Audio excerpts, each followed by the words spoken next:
तो अगला कारण है अयुक्त स्वात्मिका गौरवम। मतलब ये है कि जब किसी व्यक्ति में बहुत ज़्यादा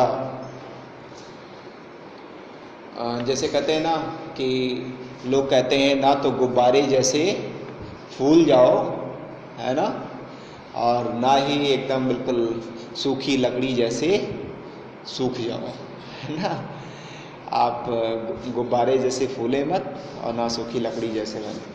कहने का आशय क्या है? कहने का आशय ये है कि अति अहंकार जब हम पाल लेते हैं कि मैं तो सबसे बड़ा हूँ, है ना, तो आपको कुछ विशेष तरह की स्वास्थ्य की समस्याएं हो सकती हैं, है ना, वेलबींग से रिलेटेड समस्याएं आपको हो सकती हैं। तो ना तो अहंकार अच्छा है, ना तो ये सोचना अच्छा है कि मैं ही सबसे बड़ा हूँ, मैं ही सबसे प्रभावशाली हूँ, या मैं ही सब पर प्रभाव डालूँ, सब लोग मेरे अंडर में रहें, है ना, सब लोग मेरे उसमें शासन में रहें, सब लोग प्रभाव में रहें ना। एक तो ये भी, तो यह क्या हो गया? अहंकार हो गया। अहंकार का आशय ये है कि आप अपने मैं को, आप अपनी स्व को बढ़ा चढ़ा करके देखते हैं और अपने तक ही सीमित करके देखते हैं, है ना। जैसे कि मान लीजिए बारिश हो गई तो आपने सोचा कि बारिश इसलिए हो गई क्योंकि मैं सुबह से मैं कह रहा था और बारिश हो गई, है ना। देखो सरकार कांग्रेस की चली गई, मैं सोच रहा था कि सरकार कांग्रेस की चली जाए, हो गया, चले गए वहाँ से ना।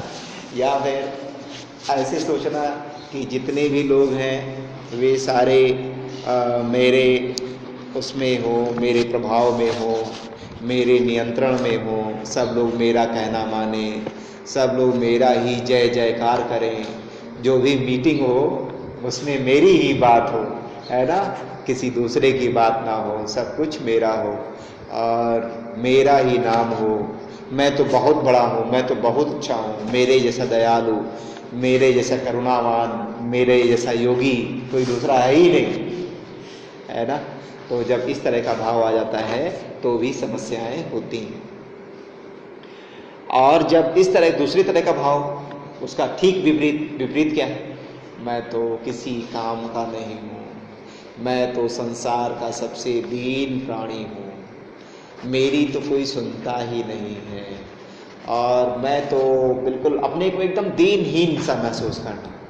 तो एक तो अहंकार में क्या होता है कि आप इन्फ्लेटेड हो जाते हैं, है ना, ऐसे ऐसे ऐसे गुब्बारे बन जाते हैं जो बहुत फूल जाता है।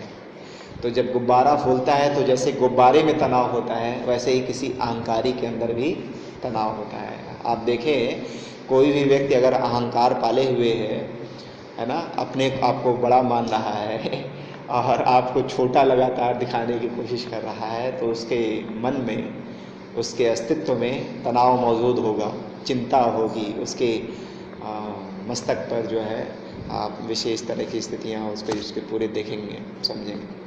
और जो एकदम दरिद्र बन जाता है, दीन बन जाता है कि मैं तो कुछ हूँ ही नहीं, मैं तो सबसे बेकार हूँ, मैं तो सबसे गया गुजरा हूँ, है ना, ये जो दीनता का भाव बोध है ये भी खतरनाक है ना। तो दीनता का भाव अगर आपने पाला तो मानसिक ऊर्जा है, आपका जो प्राण है वह सही से सक्रिय नहीं हो पाएगा, आपकी मेटाबॉलिक प्रोसेस में समस्या आ जाएगी, है ना। अगर आप अपने आप को दीनहीन मान लेंगे, तो दीनहीन भी मानने की ज़रूरत नहीं है और यह भी मानने की ज़रूरत नहीं है कि हम ही सबसे बड़े हैं या हम ही सबसे उत्कृष्ट व्यक्ति हैं या हमारे अंदर ही गुण हैं और सबके अंदर सारे अवगुण हैं।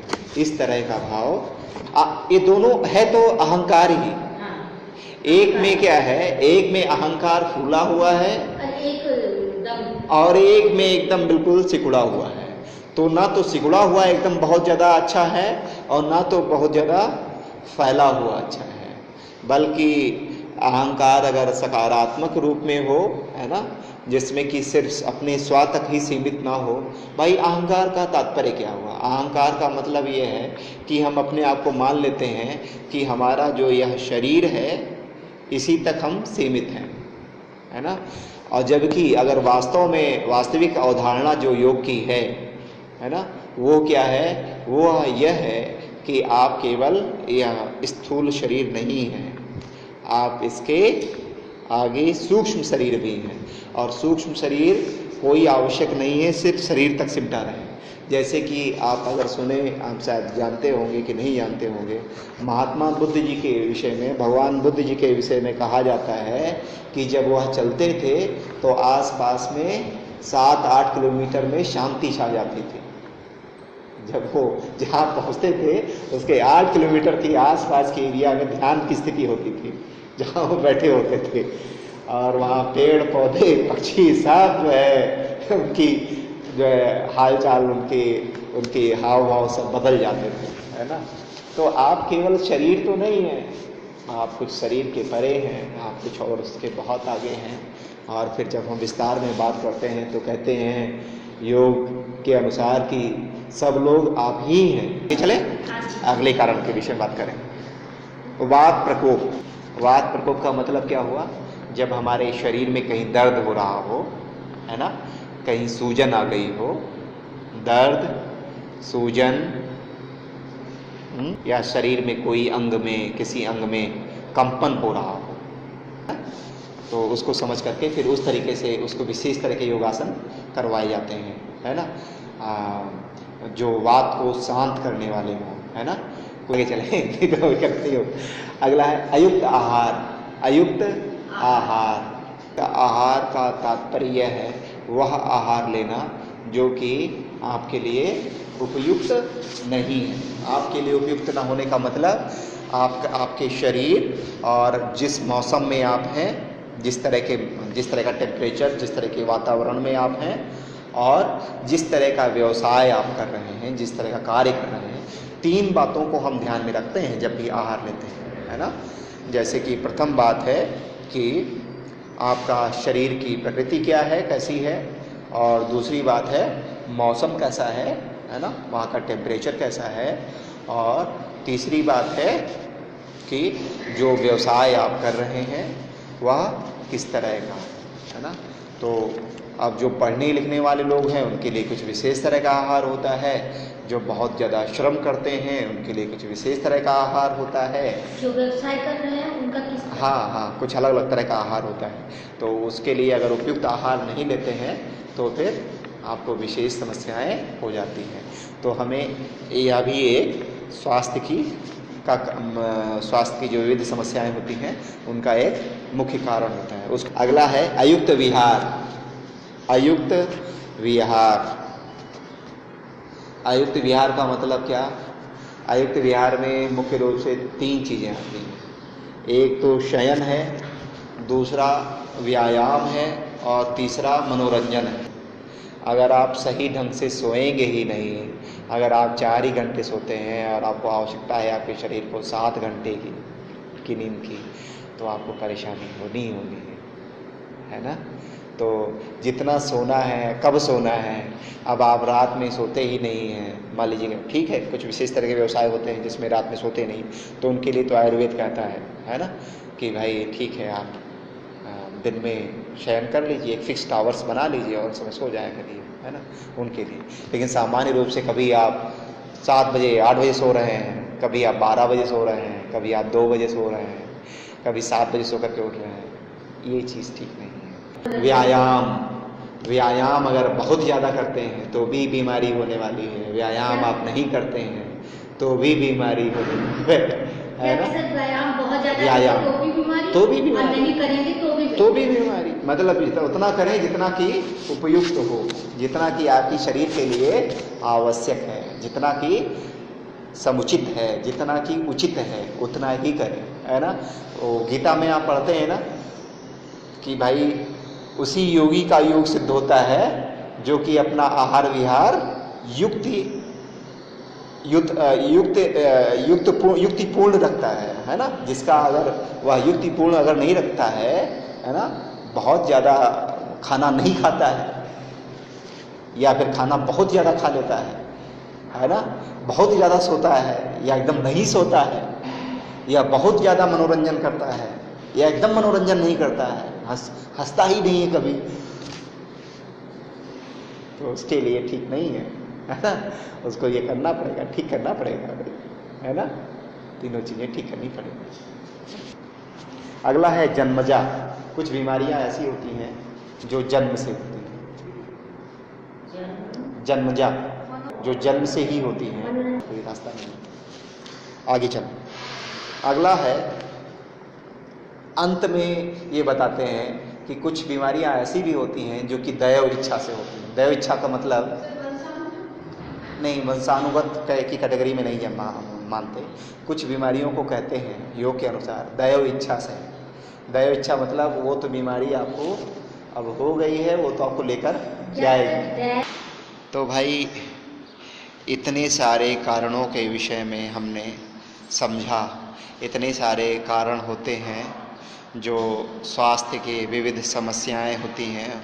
अच्छा, अब हम लोग आगे ज़रा ये बात करते हैं कि जो ये कारण होते हैं, इन कारणों के विषय में हम कैसे जानकारी प्राप्त करते हैं, जानकारी प्राप्त करने का क्या तरीका है। तो तीन, हाँ, जानकारी कैसे प्राप्त करते हैं। तो एक तो पहला तरीका है कि आप किसी को देखें, दर्शन।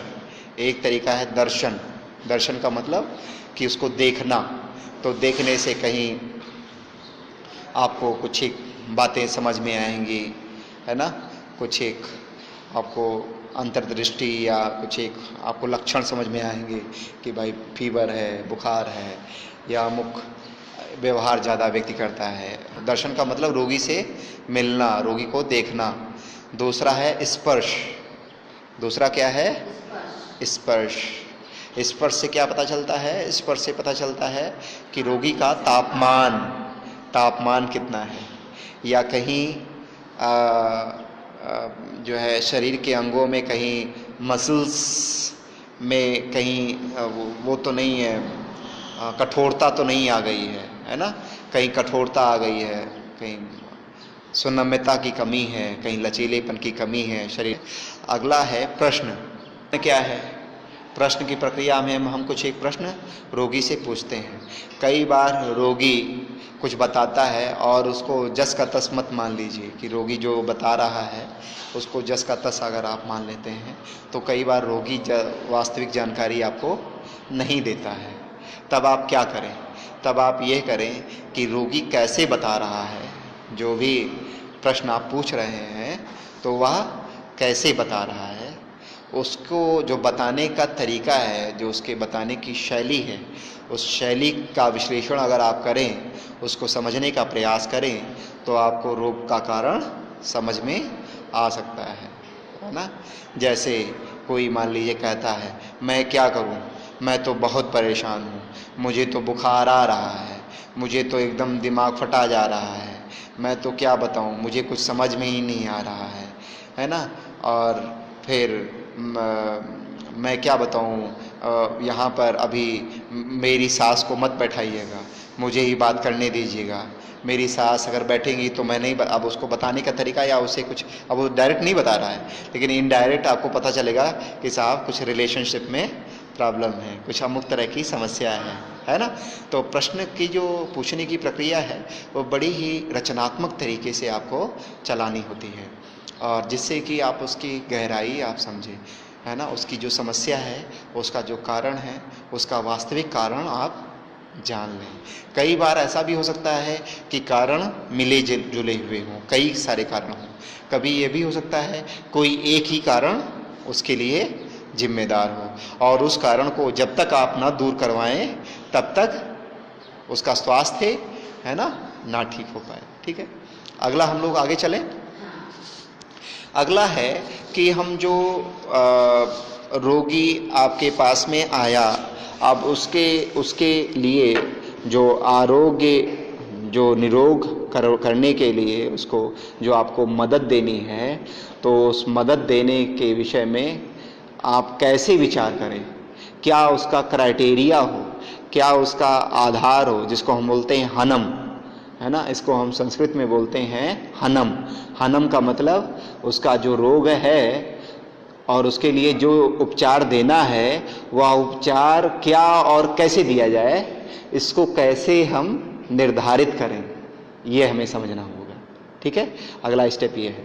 तो इस स्टेप में क्या है, इसमें कुछ एक हमें हाँ निर्धारण, मतलब कैसे उसकी क्या प्राथमिकता तय की जाए, रोगी कब योगासन करे, कितना ना करे, क्या खाए क्या पिए, कैसे रहे, इन सारी बातों को आपको काफ़ी व्यापक तरीके से समझना होता है और बताना होता है।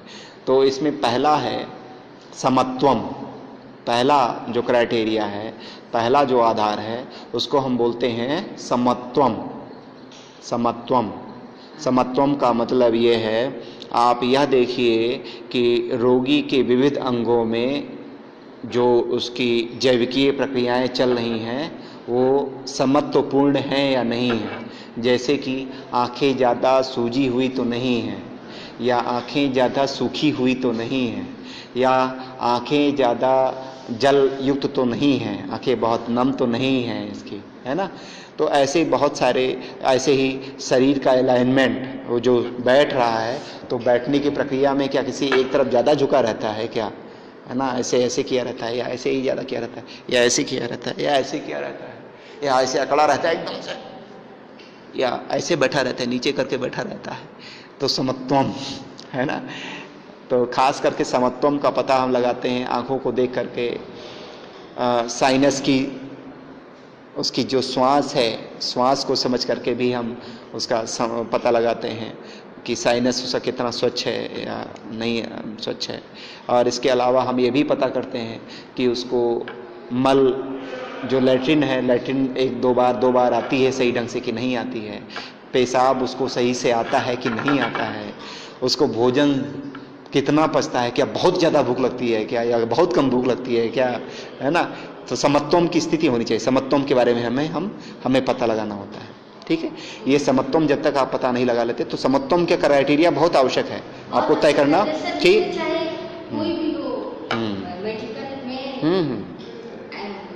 बिल्कुल बिल्कुल हाँ बिल्कुल बिल्कुल बिल्कुल बिल्कुल। तो ये हो गया। अगला है आरोग्यम। आरोग्यम, आरोग्यम का मतलब कितना वो अपने जीवन में असहज महसूस कर रहा है, कितना डिस्कम्फर्ट फील कर रहा है। अगर असहज महसूस कर रहा है तो, ज़्यादा असहज महसूस कर रहा है तो उसी हिसाब से आपको उसको आसन प्राणायाम जो भी चीज़ें बतानी है उसी हिसाब से बतानी है ना। आगे ये हो गया, समझ में आ गया, क्लियर। ठीक है, अगला चलें, स्थैर्यम। स्थैर्यम, स्थैर्यम का मतलब उसके शरीर, मन, भावना, ऊर्जा, इनमें कितनी स्थिरता है, कितनी स्थिरता दिखाई पड़ती है। क्या शरीर वो लगातार कुछ चलायमान है, लगातार कुछ ना कुछ करता है, मोबाइल लिए हुए तो एकदम लगातार उस पर टिप टिप टिप टिप करता जा रहा है, कुछ ना कुछ टाइप करता जा रहा है, हाथ ऐसे बैठा हुआ है लगातार हाथ चला रहा है, वो लक्षण दिख जाते हैं आपको, है ना। लगातार हाथ चला रहा है, वो देखता है तो उसके देखने में लगातार एकदम। अगला है द्वंद्व सहनम। द्वंद्व सहनम,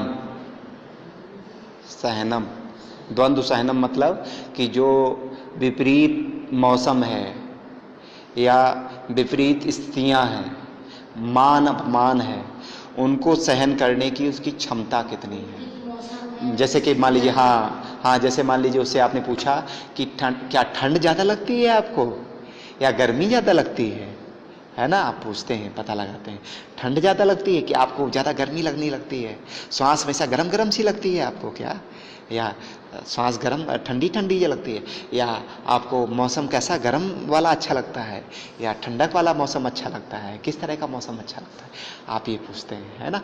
तो कितना द्वंद्व सहनम है वहाँ पता लगाते हैं, कितना द्वंद्व सहन कर सकता है। अगला है इंद्रिय निग्रह। इंद्रिय निग्रह, इंद्रिय निग्रह का तात्पर्य क्या हुआ। इंद्रिय निग्रह का तात्पर्य यह है कि वह अपनी इंद्रियों पर कितना नियंत्रण स्थापित कर पाता है।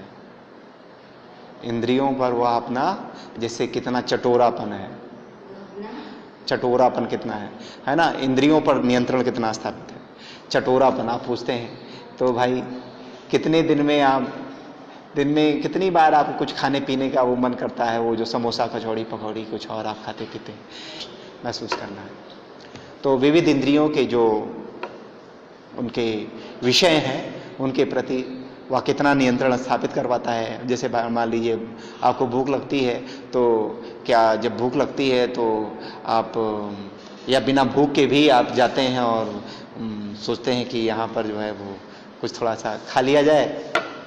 क्या मन में कुछ करता रहता है, बार बार मन कुछ इधर उधर जाता है, आप पता लगाते हैं, है ना। कहने मतलब इंद्रियों पर नियंत्रण कितना है, चटोरापन कितना है ना। या बढ़िया बढ़िया जो है सुनने की बहुत इच्छा है, तमाम तरह के अलग अलग इंद्रियों के जो हैं। तो ये हो गया। तो भाई ये तो आपका हो गया जिसमें आपने यह समझा हनम आरोग्य की दिलाने के लिए, निरोगता लाने के लिए प्राथमिकताएं कैसे तय की जाएं, क्या उपचार पद्धतियां दी जाएं, कितनी दी जाएं, उसके बारे में तय करने के लिए आप इस तरीके से विचार करते हैं। और है अगला जो बहुत महत्वपूर्ण है, उसको हमें ध्यान में रखना होता है। अब आप मान लीजिए निश्चित कर लिया कि आपको आसन बताना है, ये प्राणायाम बताना है, ठीक है। तो अब उसके बाद में अगला पक्ष है उपायम। उपायम है ना। तो जो उपाय आप बताने जा रहे हैं, जो भी उपाय आप कहने जा रहे हैं, तो उसको उपायम क्या है? उपायम का मतलब उपाय, रोग जो दूर करने के लिए उपचार पद्धति, रोग को दूर करने के लिए जो उपचार पद्धति है उसको हम उपाय, जैसे आसन है। अब आसन आप बताएंगे, आप योग के विद्यार्थी हैं, योग चिकित्सक हैं, या योग आने वाले दिनों में योग के शिक्षक होंगे, तो आपको ये बताना है कि भाई कितना आसन करें, है ना। अब उसको करने के लिए, करने की प्रक्रिया में कि कौन से जो तात्कालिक पहलू उसके हैं, जब वो करेगा तो वहाँ उस समय कौन सी बातों को ध्यान में रखना है। तो उसमें एक पहला आता है काल, उपायम। उपायम में पहला आता है काल। काल का मतलब कि कोई व्यक्ति कितना समय निकाल सकता है, या उस व्यक्ति को किस समय योग करना चाहिए या नहीं करना चाहिए। ये कोई आपके सामने कोई मैनेजर, बैंक मैनेजर है, आप उनके पास समय बहुत कम है ना। तो अब बैंक मैनेजर साहब के पास समय बहुत कम है और आपने कहा आप 2 घंटे के कीजिए, आप आधा घंटा तो अनुलोम विलोम कीजिए, तो क्या हो जाएगा, गड़बड़ हो जाएगा ना। वो कर ही नहीं पाएंगे, वो कहेंगे भैया मैं नहीं कर पाऊंगा। तो आप कुछ और पहलू जो हैं, कुछ व्यवहारिक पहलुओं को आपको फिर ध्यान में रखना है ना। आपको एक तो बात ये हो गई काल, काल में कितना समय वह व्यक्ति निकाल सकता है और किस समय वह समय निकाल सकता है, कितना और किस समय उसको करना चाहिए। ये भी बात है कि आप अपनी तरफ से भी बताते हैं कि भाई आपको दोपहर में कर लेना चाहिए। अब मान लीजिए कोई रोज़ा कर रहा है, अब रोज़ा कर रहा है तो सुबह ही वो खा ले रहा है, 4 बजे 5 बजे कर ले रहा है, खा ले रहा है। अब 5 बजे उसने कुछ खा लिया, फिर आपने बता दिया भैया कपालभाति कर लो। अब कपालभाति उसको आपने बता दी, अब पता लगा कपालभाति उसने किया और थोड़ी देर में उसको ऐसा सिर में दर्द हुआ, ऐसा सिर में दर्द हुआ, है ना, या फिर उसको उल्टी जैसी स्थिति आ गई और यहाँ पर जलन महसूस होने लगी। उसने कुछ पकौड़ी वकौड़ी सुबह सुबह उठकर खाई थी, चाय वाय पी थी और आपने उसको परेशानी और उत्पन्न करवा दी। तो अब इन बातों को हमें ध्यान में रखना होता है जब आप योग चिकित्सा किसी को बताते हैं। ये बहुत सारे पहलू हैं जिनके प्रति आपको सजग रहना पड़ता है। अगला है देश। देश का मतलब कि कहाँ पर है वो, तो हाँ स्थान जो है देश है ना। देश का मतलब ये हुआ कि वह उसका स्थान क्या है, जहाँ पर है। अब आप दिल्ली में है, अब दिल्ली में उसको कह दिया लंबी गहरी सांस कनॉट प्लेस पे बैठ के लो, कुंभक लगाओ, लगा लिया कुंभक। कनॉट प्लेस की चौराहे की सांस, आईटी चौराहा की वहाँ की सांस, हवा एकदम गंदी है। उसी दिन 24 घंटे के अंदर अंदर उसको कुछ ना कुछ हो जाएगा, पक्का है, उसको आप बीमार कर देने वाले। तो वहाँ क्या करवा सकते हैं, वहाँ आप शवासन करवा सकते हैं। भैया आप यहाँ शवासन करोगे, आपको लाभ मिलेगा। हाँ पॉल्यूशन ज़्यादा है। अब पॉल्यूशन की स्थिति में अगर आप, यहाँ तो बढ़िया है, यहाँ तो बढ़िया प्राणायाम कह दीजिए भैया, बैठ करके प्राणायाम कीजिए, बढ़िया सुंदर नीम के पेड़ है, बढ़िया शुद्ध हवा आ रही है, प्राणायाम से आपको लाभ होगा, तो प्राणायाम कीजिए। बिल्कुल, ये हालांकि इस पर मैं बहुत ज़्यादा मुझे जानकारी नहीं है, लेकिन जो मेरा भी अनुभव कहता है, जब मैं बैठता हूँ पीपल के पीछे नीचे या बरगद के नीचे, तो मुझे बड़ी शांति फील होती है। देश हो गया है ना। अगला है आयु। आयु का मतलब अलग अलग आयु में कुछ अलग अलग तरह की चीज़ें आप बताते हैं। जैसे अगर युवा व्यक्ति है तो उसको आसन ज़्यादा बताते हैं आप, है ना। अगर युवा व्यक्ति है तो उसको आसन ज़्यादा बताते हैं। वयस्क है तो उसको प्राणायाम ज़्यादा बताते हैं, है ना। वृद्ध व्यक्ति है तो उसको ध्यान वाली क्रियाएं, है ना, त्राटक या ये जो ध्यान या प्रत्याहार की क्रियाएं ज़्यादा बताते हैं। युवा व्यक्ति को आप आसन ज़्यादा बताते हैं, ठीक। और जो वयस्क व्यक्ति है उसको प्राणायाम ज़्यादा बताते हैं।